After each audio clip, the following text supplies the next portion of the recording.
বন্ধুরা দেখো, আমি আজকে ডিমের কোরমা নিয়ে চলে এসেছি এখানে। দেখো কত সুন্দর হয়েছে দেখতে। এখানে আমি ডিম ছাড়িয়ে নিয়েছি, সেদ্ধ করে একটু মাঝখান দিয়ে ফ্রে নিয়েছি। এবার এর মধ্যে একটু নুন আর একটু লঙ্কার গুঁড়ো দিয়ে মাখিয়ে নিলাম।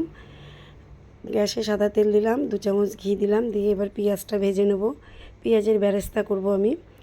বেরেস্তাটা আমার ভাজা হয়ে গেছে দেখো। এবার আমি তুলে নিলাম। একই তেলের মধ্যে আমি ডিমগুলো ভেজে নেব হালকা করে। তোমরা চাইলে নাও ভাজতে পারো, বাট আমি ডিমগুলো হালকা করে ভেজে নিলাম। ডিমগুলো তুলে নিলাম একই তেলের মধ্যে। তেজপাতা, গোলমরিচ, শাহমরিচ গোটা, এলাচ, দারচিনি, লবঙ্গ ফোড়ন দিয়ে পেঁয়াজটা দিয়ে কষিয়ে নিলাম। এবার টমেটোটাও দিয়ে আবার কষিয়ে নেব। এবার আদা রসুন পেস্টটা দিয়ে দিলাম, ওটা দিয়েও একটু কষিয়ে নিলাম। এবারে কাজু বাদাম বাটা দিলাম, দিয়ে কষিয়ে নিলাম। দেখো কষানো হয়ে গেছে। এবার লঙ্কার গুঁড়ো, একটু ধনের গুঁড়ো দিলাম, স্বাদ মতো নুন দিলাম। তোমরা চাইলে জিরের গুঁড়োও দিতে পারো। মশলাটা আমার কষানো হয়ে গেছে। এবার ডিমটা দিয়ে দিলাম, ডিমটা দিয়ে ভালো করে কষিয়ে নেব।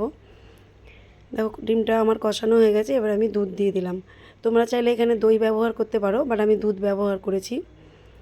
এবার আমি উপর দিয়ে ঘি, গরম মশলা দিয়ে উপর দিয়ে পেঁয়াজের বেরেস্তাটা দিলাম, দিয়ে এবার আমি নামিয়ে দেবো। এটা আমার পুরো রেডি হয়ে গেছে ডিমের কোরমা। দেখো কত সুন্দর এসছে কালারটা। এখানে আমি হলুদ ব্যবহার করিনি। দেখো আমি উপর থেকে এবার পেঁয়াজের বেরেস্তাটা ছড়িয়ে দেবো। একটা বোলের মধ্যে নিয়ে নিয়েছি। দেখো কত সুন্দর হয়েছে দেখতে, খেতে কিন্তু খুব দারুণ লাগে রেসিপিটা।